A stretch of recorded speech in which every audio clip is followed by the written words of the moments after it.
जिला मुख्यालय स्थित डीआरएम कार्यालय के समीप शुक्रवार 12 दिसंबर को भाकपा माले जिला कमेटी की 2 दिवसीय बैठक भाकपा माले जिला सचिव उमेश कुमार की अध्यक्षता में आयोजित की गई। आयोजित इस बैठक को संबोधित करते हुए पार्टी पोलित ब्यूरो सदस्य सह मिथिलांचल प्रभारी धीरेन्द्र झा ने कहा कि हाल ही में संपन्न हुए बिहार विधानसभा चुनाव 2025 में जनादेश में भारी हेराफेरी की गई है। चुनाव के समय पैसे देकर सत्ता पक्ष ने चुनाव आयोग की देखरेख में वोट की चोरी की है। भारत के लोकतंत्र और निष्पक्ष चुनाव के लिए यह खतरे की घंटी है। इस दौरान उन्होंने यह भी कहा कि सरकार बनते ही दलितों व गरीबों पर बुलडोजर एक्शन शुरू हो गए हैं। हजारों गरीब परिवारों को इस भीषण ठंड में खुले आसमान में जीने के लिए छोड़ दिया गया है, जिसका भाकपा माले पूरे राज्य में डटकर विरोध कर रही है। बिहार के गरीबों के वास आवास की मुकम्मल व्यवस्था बिहार विकास का मूल आधार है। सरकार को मुकम्मल सर्वे के आधार पर सुसंगत वास आवास कानून बनाना चाहिए। इस दौरान उन्होंने यह भी कहा कि सरकार को सर्वप्रथम मुशहर, डोम, मेहतर, हलखोर, नट सहित सभी दलित, महादलित, अति पिछड़ी जातियों के भूमिहीनों के लिए आवासीय कॉलोनी की नीति बनानी चाहिए। उसके बाद ही किसी तरह की कार्यवाही करनी चाहिए।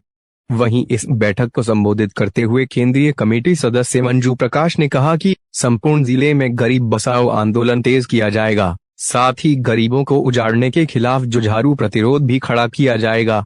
बैठक में राज्य कमेटी सदस्य वंदना सिंह, जिला कमेटी सदस्य फूलबाबू सिंह, अजय कुमार, ललन कुमार, अमित कुमार, दिनेश कुमार, महावीर पोद्दार, जीवच पासवान, सुरेंद्र प्रसाद सिंह, रंजीत राम, रामचंद्र पासवान, उपेंद्र राय, रोशन कुमार, जंयत कुमार, गंगा प्रसाद पासवान, सुनील कुमार, खुर्शीद खेर, अनिल चौधरी, महेश कुमार, राजकुमार चौधरी, लोकेश राज, राजकुमार पासवान, हरिकांत झा आदि मौजूद थे। भाकपा माले समस्तीपुर जिला कमेटी की बैठक चल रही है। चुनाव को लेकर के विस्तृत समीक्षा हम लोग कर रहे हैं और चुनाव के बाद की स्थिति जो पूरे राज्य में बन रही है, दलित गरीब मजदूरों पर हमले तेज हुए हैं, अधिकारियों का दबदबा वर्चस्व दमन तेज हुआ है, इन सारे पहलू को हम लोग अपनी समीक्षा में रख रहे हैं। लेकिन चुनाव को लेकर के जो सबसे महत्वपूर्ण बात है कि